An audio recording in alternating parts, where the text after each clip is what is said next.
کیونکہ اس میں حضور اکرم صلی اللہ علیہ وآلہ وسلم کا علم غیب ثابت ہوتا ہے. اب چونکہ فقط اللہ ہی علم غیب جانتا ہے, اللہ کے علاوہ کوئی نہیں جانتا, تو ہم اس حدیث کا انکار کرتے ہیں. اس کو بنیاد بنایا ہے. اب یہ ایک عالم ہے, بہت بڑا محقق ہے, اس نے اس پر ایک پوری کتاب لکھی ہے, اور اس نے کہا کہ یہ حدیث صحیح نہیں ہے. کیوں؟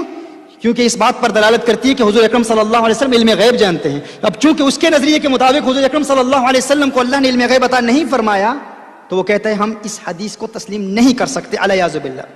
اگر ایسی بات ہے تو حضور اکرم صلی اللہ علیہ وآلہ وسلم نے, یعنی حضور کو کیسے پتا کہ میری امت میں کتنی تقسیم ہوگی, کتنی ڈویژن ہوگی, میری امت 73 فرقوں میں تقسیم ہوگی؟ ان کا یہ نظریہ ہے. میں ان سے پوچھنا چاہتا ہوں, اگر اسی کو آپ بنیاد بنا لیں گے, اگر اسی کو آپ بنیاد بنا لیں گے, تو پھر قیامت کی جتنی علامتیں حضور اکرم صلی اللہ علیہ وسلم نے بیان کی ہیں ان تمام کا انکار کرو گے؟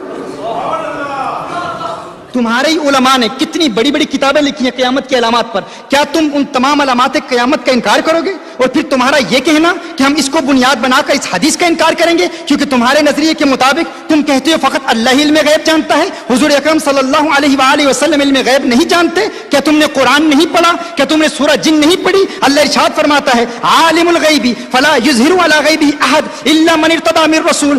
عالم الغیب, غیب کا جاننے والا ہر ایک کو غیب کا علم نہیں دیتا مگر اپنے رسولوں میں سے جس سے راضی ہو جائے اسے غیب کا علم دے دیتا ہے. میں پوچھنا چاہتا ہوں, کیا اللہ اپنے محبوب سے راضی ہے یا نہیں راضی؟ کیا اللہ اپنے محبوب سے خوش ہے یا نہیں خوش؟ میں آپ سے پوچھ رہا ہوں, آپ مجھے بتائیں. میں تو یہ کہوں گا اللہ اپنے محبوب سے راضی ہو نہ ہو یہ تو بات کی بات ہے, وہ تو اپنے محبوب کی رضا چاہتا ہے. وہ کہتا ہے قد نرى تقلب وجهك في السماء فلنولينك قبلة ترضاها. محبوب ہم نے تیری رضا کی خاطر, تیری خوشی کی خاطر قبلہ ہی بدل دیا ہے. وہ تو محبوب کی رضا چاہتا ہے, خدا کی رضا چاہتے ہیں تو عالم خدا چاہتا ہے رضائے محمد. اگر خدا رضائے محمد چاہتا ہے,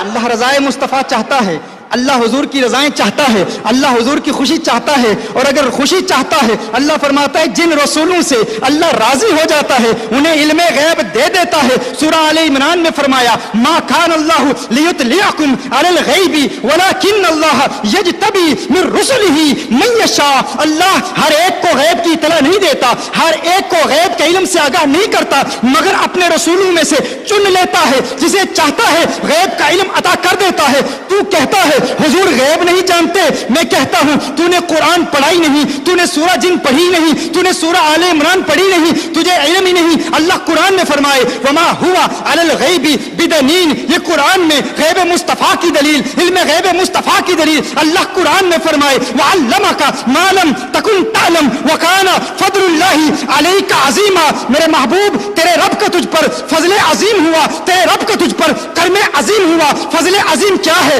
کرم عظیم کیا ہے؟ وعلمک ما لم تکن تعلم, ما لم تکن تعلم, ما لم تکن تعلم. اس ماں کے عموم میں کتنی وسعت ہے. یہ ماں عموم کا فائدہ دیتا ہے, یہ عام مخصوص البعض نہیں ہے, یہ وہ عام نہیں ہے جس کے عموم کی تخصیص کی گئی ہو. یہ عام ہے, یہ عمومیت پر قائم ہے, یہ عام ہی رہے گا. اس کی تخصیص کے لیے دلیل پیش کرنا یہ تمہارا کام ہے. یہ ایسا عام ہے کہ اللہ فرمائے وعلمک ما لم تکن تعلم. محبوب ہر وہ چیز جو تم نہیں جانتے تھے اللہ نے تمہیں اس کا علم دے دیا. یعنی اللہ نے محبوب کو ہر شے کا علم دیا. کتنا علم دیا؟ آدم علیہ السلام کا علم دیا, نوح علیہ السلام کا علم دیا, ابراہیم علیہ السلام کا علم دیا, شعیب علیہ السلام کا علم دیا, ہارون علیہ السلام کا علم دیا. ماضی کے تمام علوم دے دیے, حال کے تمام علوم غیب دیے, مستقبل کے تمام علوم دے دیے. مستقبل کے علوم کے حوالے سے کیا اپنی امت کا علم دیا, مولا علی کا علم دیا, صدیق اکبر کا علم دیا, صحابہ کی اختلافات کا علم دیا, سلسلہ عالیہ قادریہ کا علم دیا, سلسلہ عالیہ نقشبندیہ کا علم دیا, سلسلہ عالیہ سہروردیہ کا علم دیا, سلسلہ عالیہ چشتیہ کا علم دیا, شاذلیہ کا علم دیا, رفاعیہ کا علم دیا. حضور جانتے ہیں کہ میری امت کو تقسیم کیا جائے گا. حضور جانتے ہیں اشعری کون ہے, حضور جانتے ہیں ماتریدی کون ہے, حضور جانتے ہیں عقیدے میں حنبلی کون ہے, حضور جانتے ہیں معتزلہ کون ہے, حضور جانتے ہیں قدریہ کون ہے, حضور جانتے ہیں جبریہ کون ہے, حضور جانتے ہیں امت میں کتنے اختلاف ہوں گے, حضور جانتے ہیں امت کو تقسیم کرنے والے خارجی کون ہوں گے, رافضی کون ہوں گے. اللہ نے محبوب کو مستقبل کا علم دیا, آج تک کا ہر چیز کا علم دیا. نہ فقط آج تک کا علم بلکہ صبح قیامت تک کا علم اللہ نے اپنے محبوب کو دے دیا، اور پھر فرمایا وَعَلَّمَكَ مَا لَمْ تَكُنْ تَعْلَمْ۔ محبوب تیرے رب کا تجھ پر فضل عظیم ہوا، تیرے رب کا تجھ پر کرم عظیم ہوا، اور وہ کیا تھا کہ تیرے رب نے تجھے کائنات کے ذرے ذرے اور زمین کے چپے چپے کا علم عطا فرما دیا۔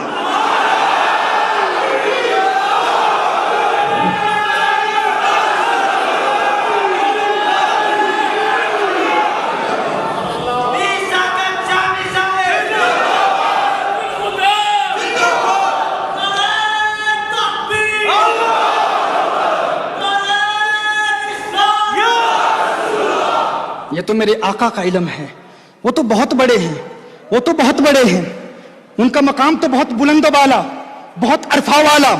غوث اعظم فرماتے ہیں نظرت الی بلاد اللہ جمعا، نظرت الی بلاد اللہ جمعا۔ میرے آقا کی ایک حدیث ہے، حضور فرماتے ہیں قد رفع علی الدنیا فانا انظر الیہا والی ما هو قائم فیہا الی یوم القیامہ۔ حضور فرماتے ہیں اللہ نے میرے لیے اس دنیا کو بلند کر دیا، دنیا کو بلند کر دیا، اور میں دیکھ رہا ہوں قیامت تک جو کچھ بھی اس دنیا میں ہوگا سب کچھ دیکھ رہا ہوں۔ اور میرے آقا کے غلام ہیں غوث اعظم، غوث اعظم کا مہینہ ہے، اس مہینے کی نسبت سے یہ نقطہ یاد آ گیا۔ غوث اعظم فرماتے ہیں نظرت الی بلاد اللہ جمعا۔ ایک نئی بات آپ کو بتاؤں، یہ بلاد اللہ کیا ہے؟ بلاد اللہ کیا ہے؟ اکثر کہا جاتا ہے نا کہ غوث اعظم نے پوری مخلوق کو دیکھ لیا، یعنی زمین کو دیکھ لیا، پوری زمین کو دیکھ لیا۔ نظرت الی بلاد اللہ، یہ نہیں فرمایا نظرت الی بلاد الارض۔ غوث اعظم نے یہ نہیں فرمایا کہ میں نے زمین کے سارے شہروں کو دیکھ لیا، یہ نہیں فرمایا میں نے زمین کے سارے شہروں کو دیکھ لیا۔ کیا فرمایا؟ نظرت الی بلاد اللہ، میں نے اللہ کے سارے شہروں کو دیکھ لیا۔ کیا سنا تم نے میں نے کیا کہا؟ میں نے اللہ کے تمام شہروں کو دیکھ لیا۔ اللہ کے شہر کیا ہیں بھائی؟ تم کیا سمجھتے ہو اللہ کا شہر فقط یہ زمین ہے؟ اللہ کا شہر فقط یہ زمین ہے؟ بھائی یہ زمین تو بہت چھوٹی ہے، بہت چھوٹی ہے۔ ابھی حال ہی میں ہالینڈ میں میری تقریر میں آپ نے سنا تھا انا اعطیناک الکوثر پر جب میں نے کلام کیا، اس میں نے کیا بتایا تھا آپ کو؟ یہ مخلوق اللہ کی بہت بڑی ہے بھائی۔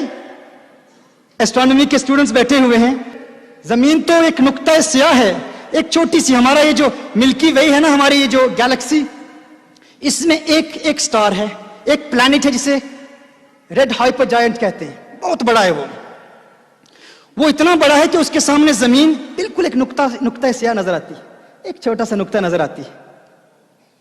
فلکیات کے ماہر کہتے ہیں دور حاضر کے، وہ کہتے ہیں کہ اگر ایک جہاز پرواز کرے اس پلانٹ کے اوپر سے، اس سیارے کے اوپر سے پرواز کرے ایک جہاز، یہاں سے اس کی ابتدا ہو رہی ہے، یہ وہ سیارہ ہے، یہاں سے جہاز کی پرواز کی ابتدا ہو رہی ہے، کہا یہاں سے ابتدا کرے اور 1000 miles per hour، یعنی اس کی پرواز کی رفتار کیا ہو؟ 1000 میل پر آور، فی گھنٹہ اس کی رفتار یہ ہو 1000 میل، جہاز کی رفتار اتنی تیز ہو۔ تو کہا اپنا سفر اس کے محور میں اس کے گرد گردش کرتے ہوئے جہاں سے شروع ہوا ہے وہاں تک پہنچتے ہوئے اس جہاز کو 1100 سال درکار ہے، 1100 سال لگ جائیں، اتنا بڑا وہ پلانٹ ہے۔ اس کے آگے ہماری زمین بالکل چھوٹی سی ہے، اس کے آگے ہماری یہ چھوٹی سی زمین بالکل چھوٹی سی ہے، اور یہ ایک پلانٹ ہے۔ ہماری گیلیکسی میں ایسے ملینز آف پلانٹس ہیں، ایسے ملینز آف پلانٹس ہماری اس گیلیکسی میں، ہماری اس کہکشاں میں ہیں، اور کہکشائیں کتنی ہیں؟ ملینز آف کہکشائیں ہیں، تو اس میں ہماری یہ زمین بالکل چھوٹی سی ہے۔ اور غوث اعظم کیا فرماتے ہیں؟ یہ نہیں فرمایا نظرت الی بلاد الارض جمعا، میں نے زمین کے شہروں کو یوں دیکھ لیا جیسے اپنے ہاتھ کی ہتھیلی پر رائی کا دانہ دیکھتا ہوں۔ کہا نہیں، نظرت الی بلاد اللہ، میں نے اللہ کے شہروں کو دیکھ لیا۔ کیا مطلب؟ میں نے زمین کو دیکھا، میں نے چاند کو دیکھا، میں نے ستاروں کو دیکھا، میں نے کہکشاؤں کو دیکھا، میں نے نظام شمسی میں گردش کرنے والے تمام سیاروں اور ستاروں کو دیکھا، میں نے تمام کہکشاؤں کو دیکھا۔ تم کہتے ہو کہ میں نے فقط زمین کے شہروں کو دیکھا۔ کہا نہیں، میں نے آسمان میں یہ جتنے چمکتے دمکتے ستارے ستارے تمہیں نظر آ رہے ہیں. غوث پاک کہتے ہیں تم میرے آقا کے علم پر تنقید کرتے ہو, میرے آقا کے علم پر انگشتے تنقید اٹھاتے ہو, زبانیں تان دراز کرتے ہوئے کہتے ہو حضور کو مستقبل کا علم نہیں, فقط مدینہ المنورہ کا علم ہے. کہا مجھ عبد القادر جیلانی سے پوچھ لو, میں تمہیں بتاتا ہوں, میں تو حضور کے نالین برداروں میں بھی نہیں ہوں, ارے میں تو صحابی نہیں ہوں, میں تو تابعی نہیں ہوں, میرا مقام تابعین کے بعد سب سے افضل ہے, لیکن مجھ سے بلند و بالا مقام تابعین کا ہے, تابعین سے بلند و بالا مقام صحابہ کا ہے, اور صحابہ میں سب سے عرفہ والا سیدنا ابو بکر صدیق ہیں, اور پھر ان سے اعلیٰ کونین کے والی